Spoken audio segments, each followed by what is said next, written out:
Durante ya 2 semanas, incluyendo el día de hoy, cambiamos nuestra temática en nuestra serie de conferencias, y esta serie de conferencias se llama 24 horas, y estamos hablando de las últimas 24 horas de la vida de Jesús. Las últimas 24 horas. Él sabía exactamente que solamente le querían 24 horas, y él hizo algunas cosas, pasó esas 24 horas con ciertas personas de manera seleccionada y dijo algunas cosas muy importantes. Y lo que estamos platicando aquí, domingo a domingo, y lo vamos a seguir haciendo durante otras 3 semanas, es cómo aplicamos de manera práctica eso que dijo Jesús. Porque cuando una persona está al borde de la muerte y lo sabe, usa su tiempo muy sabiamente y tiene muchas cosas que decir de trascendencia e importancia. Y así es con Jesús de la misma manera. Y durante las últimas 6 horas de vida de Jesús, ya en la cruz, él siendo crucificado, usó 7 frases, dijo 7 frases durante esas 6 horas, y 2 de las frases ya las vimos la semana pasada, y el día de hoy quisiera que platicáramos sobre la tercera frase que usó él ya siendo crucificado. Y ahí en sus bosquejos se encuentra la primera cita bíblica que vamos a usar el día de hoy. Y si usted viene con un dispositivo inteligente, de esos teléfonos que tienen apps y demás, usted le puede tomar una foto a este código QR, y si tiene la aplicación le va a llevar a bajar digitalmente el bosquejo. Y si no tiene la aplicación, en su bosquejo, en la parte central superior, hay algunos softwares que le estamos sugiriendo que instalen en su dispositivo. De todas maneras, yo espero que lo tenga físicamente y le hayan entregado una plumita. Y bueno, entonces vamos adelante. Y esa cita bíblica dice así: lo que pasa es que Jesús ya había sido aprendido, ya había sido entregado por Judas, ya había sido juzgado, y entonces estaban en el proceso de la crucifixión. Ya había sido clavado en la cruz y ya tenía un rato clavado en la cruz. Y retomamos la historia aquí en Juan 19, 25 al 27, donde dice: estaban de pie junto a la cruz la madre de Jesús, la hermana de su madre, María la esposa de Cleofas y María Magdalena. Cuando Jesús vio a su madre al lado del discípulo que amaba, le dijo: apreciada mujer, he aquí tienes a tu hijo. Y al discípulo le dijo: ahí tienes a tu madre. Y a partir de entonces este discípulo la llevó a vivir a su casa. Parece que tengo 5 semanas con tos y no se me quita, ¿verdad? Espero que la próxima ya no tosa ni una vez. Pero esa es la tercera frase de Jesús, donde dice a su mamá, le dice: apreciada mujer, ahí tienes a tu hijo. Y a su amigo Juan le dice: ahí tienes a tu madre. Y en esta tercera frase vamos a ver reflejado un profundo interés que Dios tiene de nosotros. Y especialmente el profundo interés que tiene Dios de nosotros cuando nos encontramos en situaciones de dolor. Él muestra su compasión, muestra su sensibilidad, muestra su atención y su amor hacia nosotros. Por medio de esta frase que acabamos de leer de Jesús hacia su mamá, aprendemos cómo es el amor de Jesús y cómo nosotros debemos de imitar ese amor. Es por eso que en sus bosquejos dice arriba una frase de amor. ¿Y cómo entonces? ¿Cómo es esto? Vamos a deshebrarlo. ¿Qué quiere decir amar como Jesús lo hace? Y la primera parte en sus bosquejos, el punto número 1, lo que quiere decir es que debo atender a mi familia. Lo primero que debo de hacer para amar al estilo de Jesús es atender a mi familia.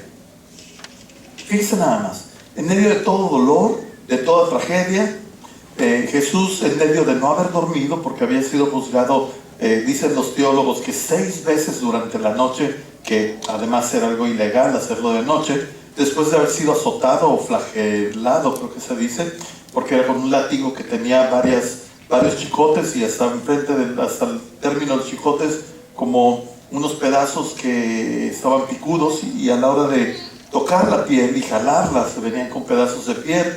Y después de haber sido azotado de esa manera y por tanto haber perdido mucha sangre, y después de haber sido obligado a cargar parte de la cruz o la cruz entera en la que iba a ser crucificado y caminar por toda la ciudad hasta llegar al lugar donde iba a ser crucificado, y después de haber sido clavado en las manos y en los pies, pues ya era un hombre totalmente exhausto, ¿no? Con un desangramiento impresionante. Sin embargo, en medio de todo ese dolor, Jesús se toma el momento para hacer tres cosas quiere hacer con su madre.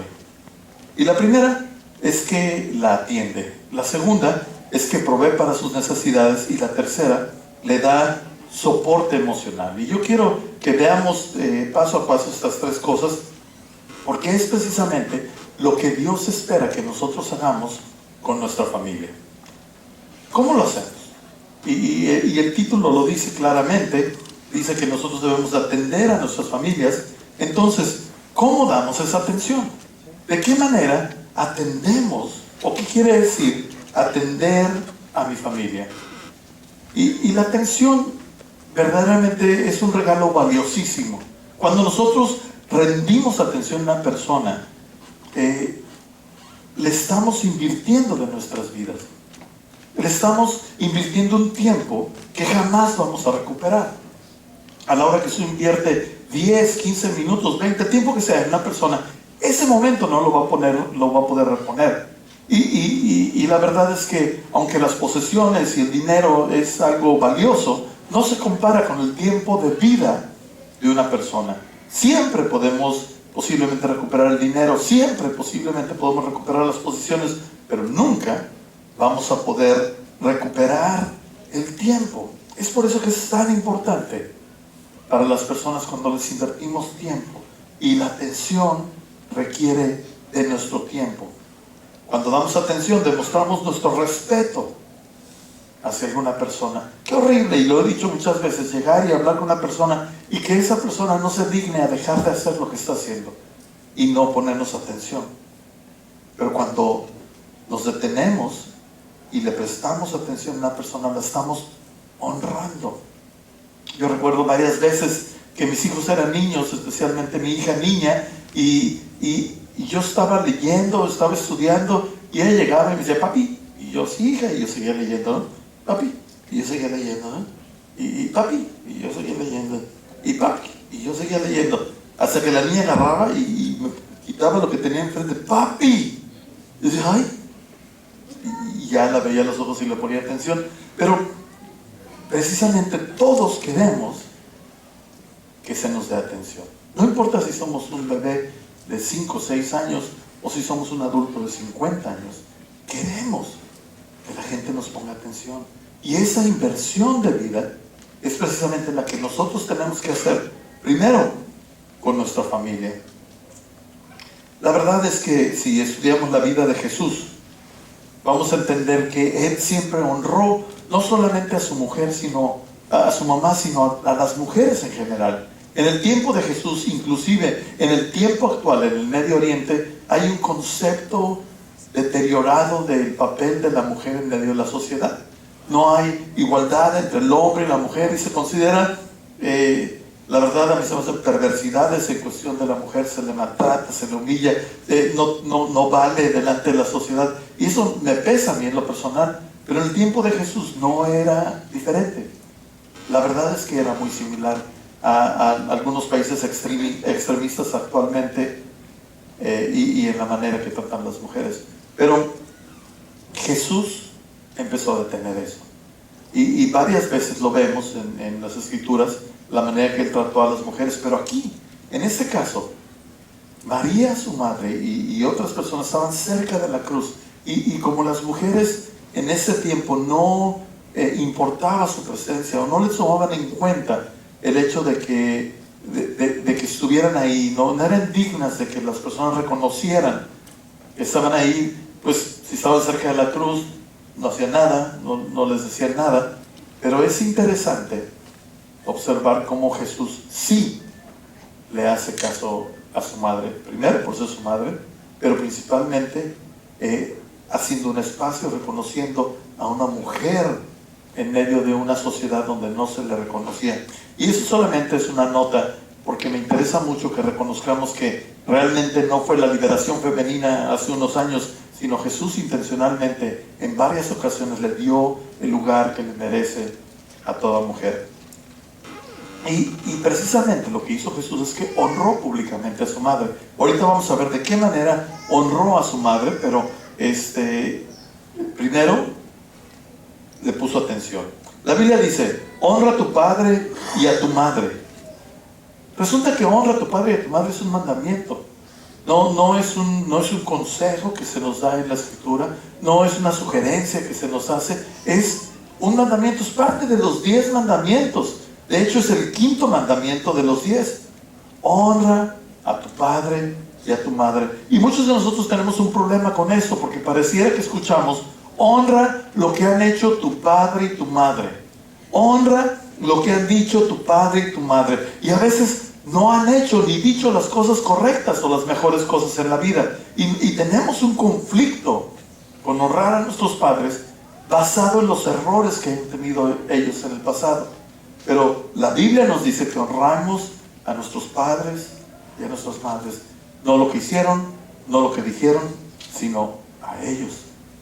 Los honremos a ellos. Es un mandamiento y de hecho, ahorita no tengo tiempo de meterme mucho en ello, pero de los 10 mandamientos, este es el único mandamiento que tiene una promesa si lo cumplimos. Y tiene una explicación, pero en otra ocasión lo vamos a ver, pero es el único mandamiento que dice, si tú haces esto, vas a tener una mejor y más larga vida, honrando a tu padre y a tu madre. Ahora tampoco nos da un tiempo determinado. No dice, vas a honrar a tu padre y a tu madre mientras seas niño o mientras seas adolescente. Es más, vas a honrar a tu padre y a tu madre mientras no te cases. No nos da ningún tiempo. Nos dice, honra a tu padre y a tu madre. Eso quiere decir que este mandamiento lo tenemos que obedecer de niños, de adolescentes, de jóvenes, de adultos, y más extraordinario, lo hacemos si nuestros padres están vivos o si nuestros padres están muertos. Honra a tu padre y a tu madre. Qué extraordinario. El video que acabamos de ver hace un minuto, donde vemos un joven que está enfadado de las preguntas que le hace su padre. Y sin embargo su padre, guardando un diario, le trae el diario y le muestra que él, cuando él era niño, no se enfadaba de todas las preguntas que él le hizo. A veces veo reflejadas nuestras vidas en lo intolerantes que nos convertimos. Llevamos una vida tan apresurada y tan presionada que se nos olvida que debemos honrar a nuestros padres, a nuestras madres. Repito, muchas veces no lo que hicieron, sino nada más por la persona que son. Entonces, decimos que atender a nuestra familia precisamente es invertirles tiempo. Invertirles tiempo. En la letra B, ahí en sus bosquejos, atender a mi familia significa suplir sus necesidades prácticas. Suplir sus necesidades prácticas. Es interesante que la última cosa que Jesús hizo en vida y clavado en una cruz fue ver por las necesidades de su mamá. Resulta que María ya era viuda, José ya no vivía, y quien había sido su esposo no tenía un poder económico. Si recordamos toda la historia de Jesús, pues José era carpintero, Jesús carpintero de oficio, pero él hace 3 años había salido de casa, entonces no había una estabilidad económica en la vida de María, ya viuda, una estabilidad nula económica, posiblemente estaba batallando, ya no era una jovencita. Y Jesús sabía que al él morir, su madre iba a necesitar atención. Él sabía que su mamá iba a ocupar a alguien que viera por ella. Necesitaba atención, necesitaba protección, necesitaba cuidado de una tercera persona. Y entonces, de inmediato, clavado en la cruz, él aborda el tema y le encarga a uno de sus mejores amigos, a su mamá. Esto es lo que quiere decir suplir las necesidades prácticas. Suplir las necesidades. Él, clavado en la cruz, sabe que ya va a desaparecer físicamente de ese planeta, y le dice a su amigo Juan: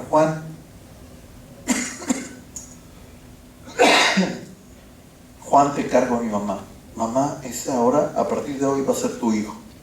Y luego, si seguimos leyendo, dice que Juan se encargó de ella. O sea, tomó la petición de Jesús y se encargó de ella. Hay una escritura ahí en sus bosquejos que dice: atiende a toda viuda que no tenga a nadie quien la cuide.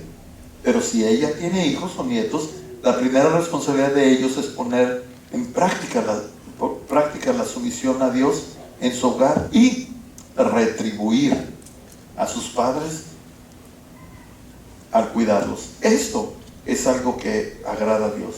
La responsabilidad de atender a nuestros padres no es del vecino, no es de un sobrino, no es de una tía, un tío, es nuestra.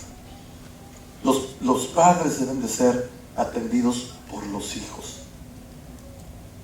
Este verso en 1 Timoteo está escrito hacia la iglesia y le dice: atiende a toda viuda que no tenga nadie que la cuide. Nosotros como iglesia debemos de ver por las personas adultas que no tienen quien las cuide, que no tienen hijos o hijas, pero aquí está la connotación de que si tiene hijos, los hijos tienen que ver por los padres. Y parece como si fuera un círculo, ¿no? Estamos bebés y nuestros padres ven por nosotros, estamos adolescentes, ellos ven por nosotros, estamos jóvenes, nos ayudan posiblemente con la escuela a salir adelante, nos hacemos adultos, nos casamos, salimos de la casa, y luego repentinamente nuestros papás empiezan a necesitar de nosotros, y parece que el círculo da la vuelta, y un día nuestros papás ahora dependen de nosotros. En muchos casos sucede, en algunos no sucede, donde los papás tienen una fuerza impresionante y se bastan por sí solos, pero la Biblia nos marca que nosotros como hijos debemos de esa manera honrar a nuestros padres y suplir sus necesidades. La Biblia dice: aquellos que se niegan a cuidar a sus familiares, especialmente los de su propia casa, han negado la fe y son peores que incrédulos. ¡Qué increíble! O qué rudo lo pone la Biblia, que si nosotros no atendemos a nuestra familia, en este caso que estamos hablando el día de hoy, a nuestros padres, es tan grave como negar la fe que tenemos en Dios.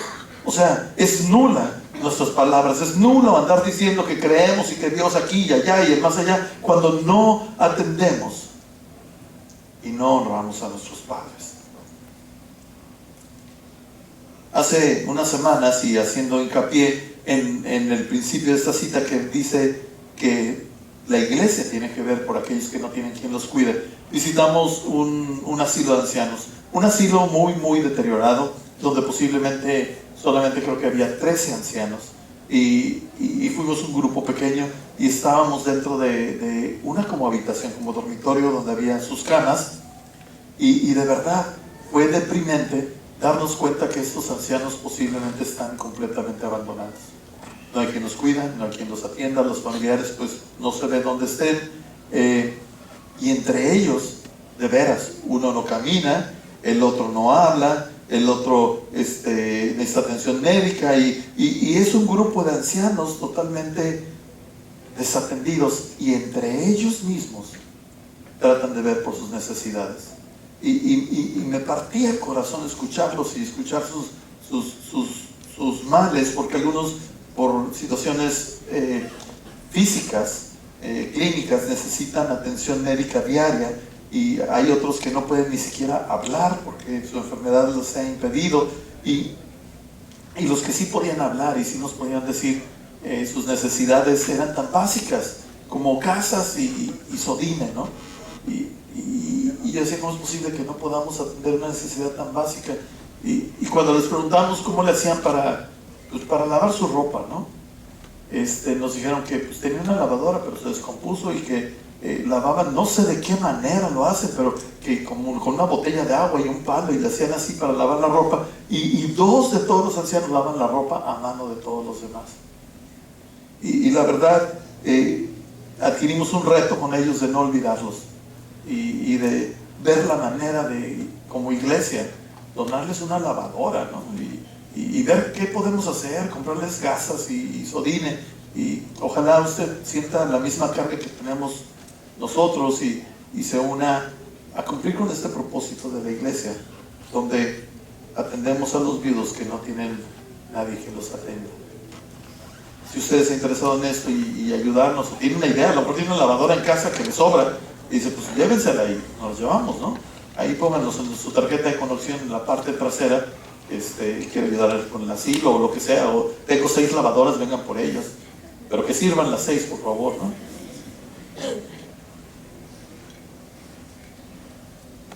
La Biblia dice, atiendan a toda viuda que no tengan a nadie quien les cuide. Pero Jesús honra a su mamá, la honra.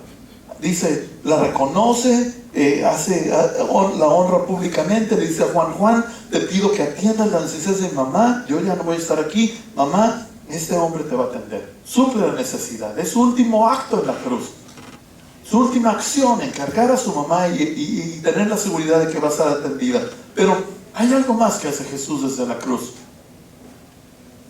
Y eso es dar soporte emocional a su mamá. Dar soporte emocional a su mamá. Las palabras que recibe María de parte de Jesús no son de queja o manifestando su necesidad, diciendo a su mamá, ve mi condición, ve cómo estoy, me estoy desangrando. Ni siquiera reniega de nada. Las palabras que tiene con su mamá son palabras de dulzura, son palabras de amor, son palabras que comunican consuelo, que le dicen, ¿sabes qué? No te preocupes.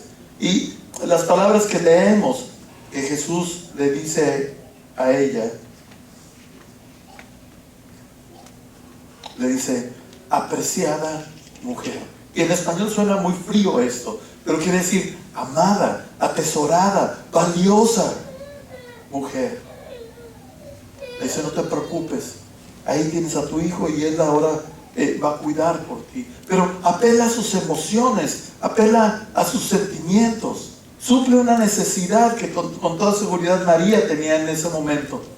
La Biblia nos dice que un amigo es siempre leal y un hermano nace para ayudar en tiempo de necesidad. Entonces, ¿qué quiere decir atender a nuestras familias? Número 1, quiere decir ponerles atención, les rendimos tiempo, los honramos con nuestro tiempo, con nuestra vida. Número 2, suplimos sus necesidades. No los dejamos a la deriva, suplimos sus necesidades. Número 3, les damos soporte emocional. Eso quiere decir el poner atención a nuestras familias. Pero el segundo paso de lo que quiere decir amar como Jesús lo hace es como un escalón. Una vez que subimos el amar a nuestra familia, el segundo escalón es que debo de tratar a otros como si fuera mi propia familia. ¿Se fijan cómo subimos ese escalón? Primero aprendo a hacerlo con mi familia y ahora a las demás personas aprendo a tratarlas como mi propia familia. Ya aprendí, ahora practico con los que no es mi sangre, mi familia directa, practico con otras personas. Y la mayoría de las veces es bien fácil. Pues solamente ser buenos y bondadosos con nuestra familia directa. Pero cuando no se trata de nuestra familia, tendemos a estar fracturados y nos cuesta trabajo. Y fíjense, voy a leer 1 Timoteo 5, del 1 al 12, ahí en sus bosquejos. Pero voy a hacer unas pausas de cómo la Biblia nos dice que lo debemos de hacer. Y dice, nunca le hables con aspereza a un hombre mayor, sino llámale la atención con respeto, como lo harías con tu propio padre. O sea, a las personas adultas, hombres, dice, háblale como si fuera tu papá. Y luego seguimos leyendo y dice, dirígete a los jóvenes como si les hablaras a tus propios hermanos. Yo tengo un hermano y la verdad la mayoría de las veces nos hablamos muy bien. Claro que tuvimos nuestros desacuerdos una que otra vez, ¿verdad? Pero lo trato con amor, lo trato con atención, con sensibilidad. Y luego seguimos. Dice, trata a las mujeres mayores como lo harías a tu madre. O sea, todas las mujeres mayores yo las voy a tratar como si fueran mi mamá. Y trata a las jóvenes como a tus propias hermanas, con pureza. La Biblia es clara en darnos instrucciones de cómo nosotros debemos de amar a las personas que no es nuestra familia, y nos dice que las debemos de tratar como si fueran nuestras familias. Después dice, ámense unos a otros con un afecto genuino y deleítense al honrarse mutuamente. Y ya hablamos de lo que quiere decir honrar, y mucha de esta honra viene cuando damos tiempo a las personas que están cerca de nosotros. Después Gálatas 6:10 dice, por lo tanto, siempre que tengamos la oportunidad, hagamos el bien a todos.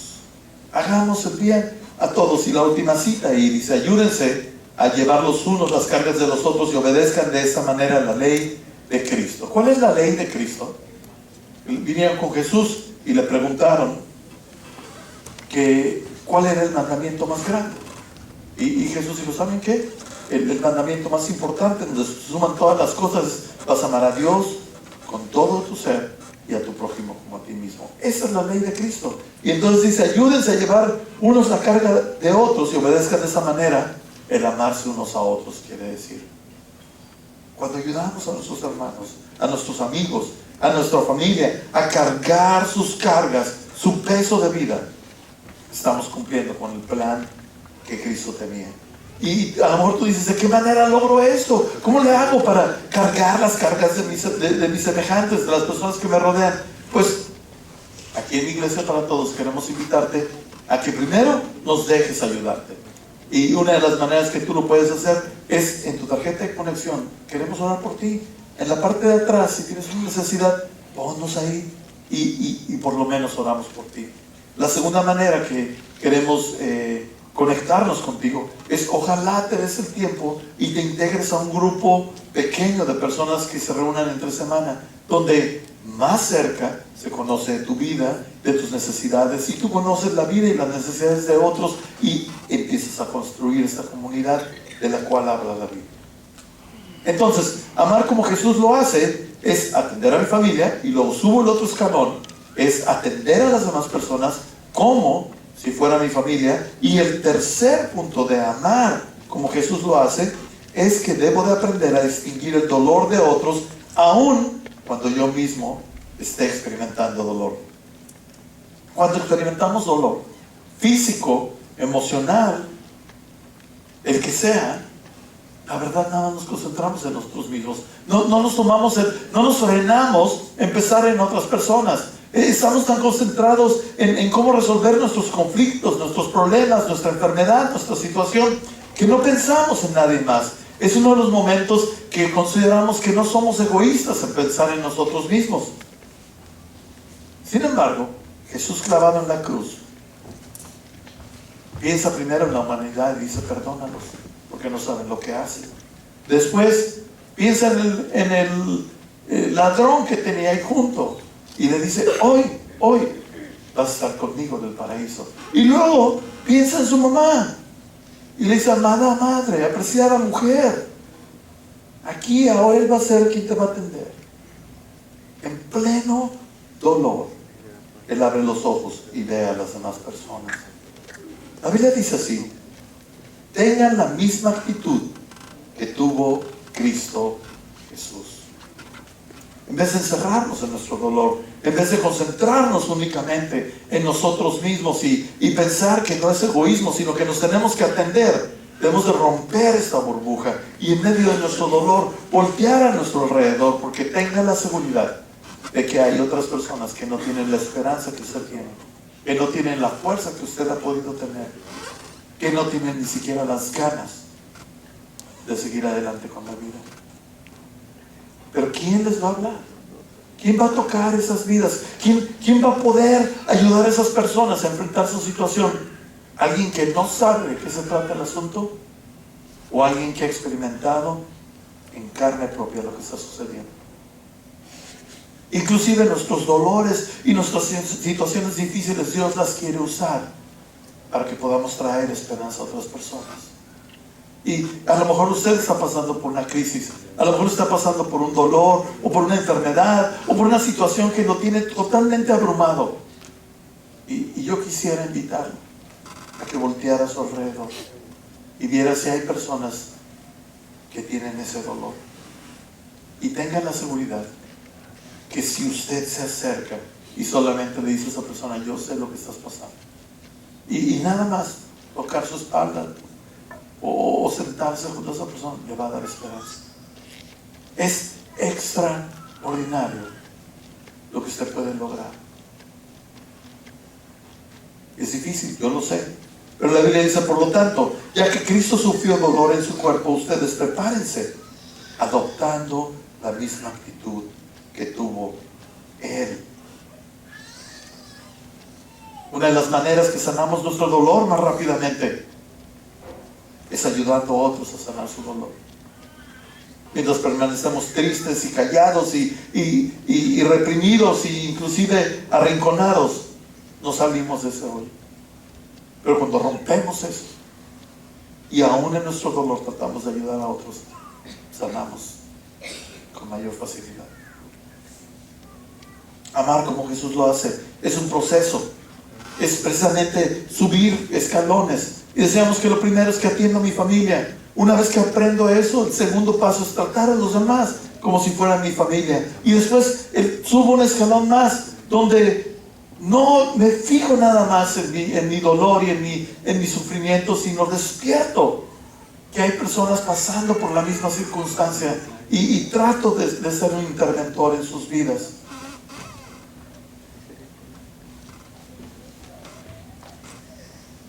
Pero quizá el escalón más alto de esto, de amar de la manera que Jesús lo hace, es que debo de ver por las necesidades de otros, aun cuando mis propias necesidades no están cubiertas.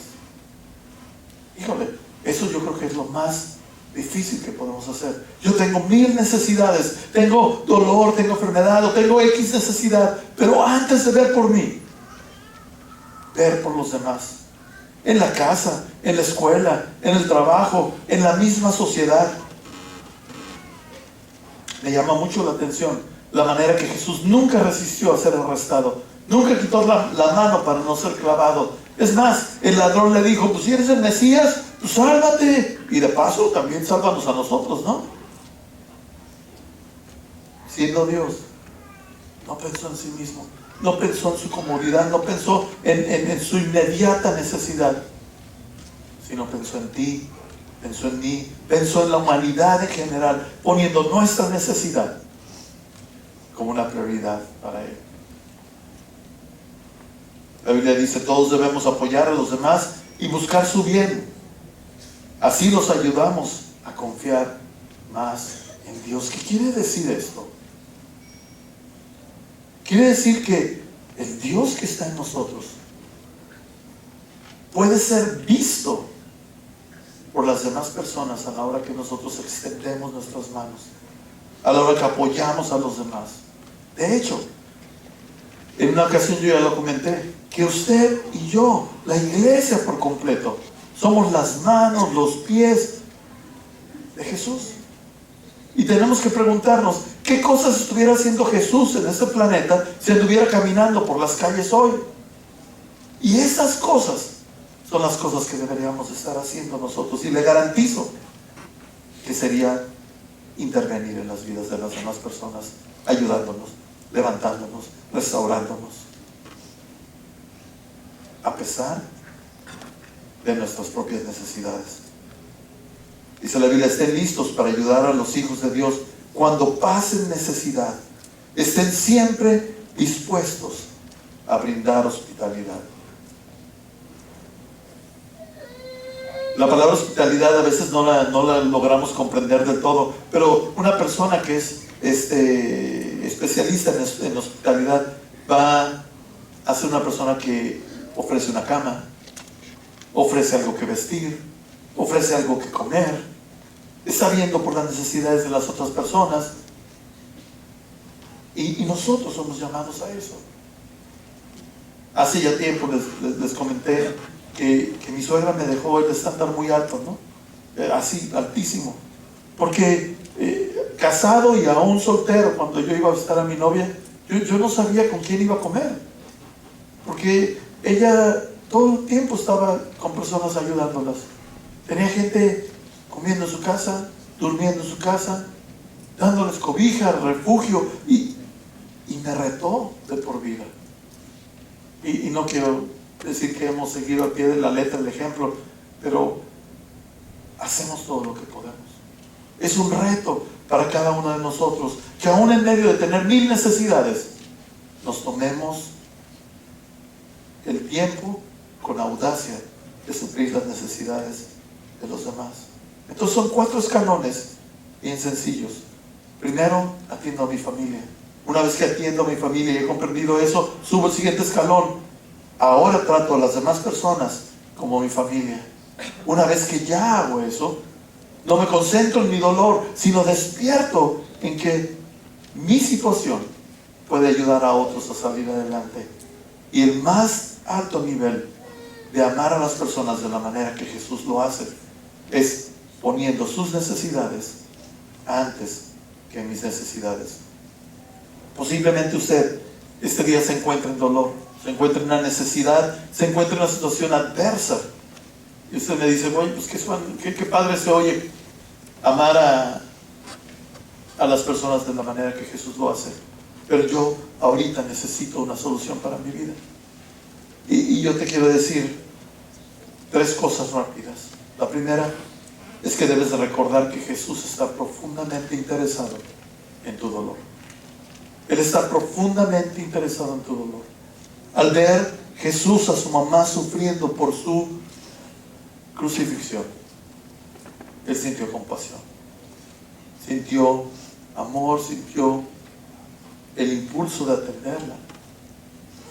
Y ese mismo Jesús es el mismo que está interesado en tu vida.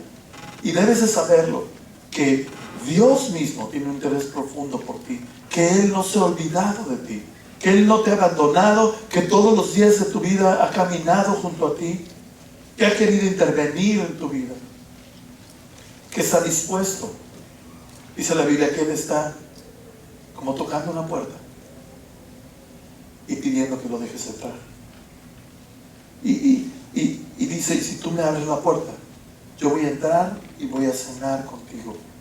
Y habla de esta cena, porque era el tiempo más personal que tenían las personas. No solamente era hospitalidad, sino era abrir mi corazón, abrir mi casa. Y es como Jesús está en medio de nuestra vida, tocando la puerta. Lo primero que tenemos que hacer es entender esto. Después, ojalá nos des la oportunidad y aceptes amor de otras personas. Y por último, también necesitas buscar a quién ayudar. No te puedes quedar tú ahí en tu dolor, encerrado, en tu necesidad, encerrado. Necesitas también tú buscar a alguien más que te ayude, a quien ayudar. Entonces, estar completamente convencido de que Jesús está profundamente interesado en ti, permitir que otros te ayuden y permitir a ti mismo ayudar a otros. ¿De qué manera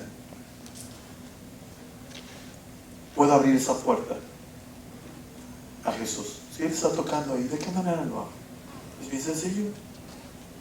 Él siempre ha estado ahí, siempre ha estado a tu lado, pero ahora quiere estar en ti. Todas estas cosas parecen imposibles humanamente, y es que necesitamos la ayuda de Dios. Necesitamos a Dios en nosotros, que nos ayuda a lograr esto. Toda la historia de Jesús es simplemente para que nosotros pudiéramos tener una relación con Dios y que Él habitara en nuestro interior en vez de habitar a nuestro alrededor, y que nos habilitara para poder lograr la vida que Él siempre ha pensado que tengamos. Y yo quiero hacer una oración por todos nosotros y por todas las necesidades que hay entre nosotros. Pero si tú quieres decirle a Dios, ¿sabes qué? Yo quiero tener una relación personal contigo y quiero abrirte la puerta de mi corazón y quiero que habites en mi interior. Yo te pido que ahorita que ore, que repites la oración que vamos a hacer. Pero primero déjenme orar por nosotros, ¿sí? Ahí nos estamos sentados. Permítanme hacer una oración. Dios, me presento delante de ti y pongo a mis amigos delante de ti. Algunos de nosotros tenemos situaciones difíciles en nuestras vidas, tan difíciles que nos quebranta simplemente el pensar en ellas. No queremos ni acordarnos de lo que estamos viviendo y necesitamos tu intervención. Ayúdanos, trae consuelo a nosotros, trae sanidad a nuestras vidas. Ayúdanos a abrir nuestra vida para que otros se acerquen y nos ayuden a sanar. Y abre nuestros ojos para nosotros ayudar a otros a sanar. Y si usted quiere invitar a que ahora Dios more en su interior, le pido que haga esta oración conmigo en su mente. Repita las palabras o simplemente dígale a Dios: yo quiero lo que está diciendo Gerardo. Y solamente dígale esto: reconozco que estás tocando la puerta de mi vida, Dios, y yo quiero abrirte la puerta. Quiero decirte: ven a mi interior. Entiendo que la única manera que esto suceda es yo aceptando que Jesús murió en mi lugar. Murió por mis pecados, todas mis ofensas y errores que he cometido. Yo te pido perdón por todos estos pecados y por todas esas ofensas que te he hecho, Dios. A veces ni siquiera supe que te ofendí, pero perdóname, perdóname. Acepto el regalo que me das de Jesús y te pido que vengas y mores a mi interior. También me comprometo a vivir mi vida de acuerdo a lo que me has dejado por escrito, al plan de vida, a lo que dice tu palabra, la Biblia. En el nombre de Jesús pongo mi vida y te doy gracias. Amén.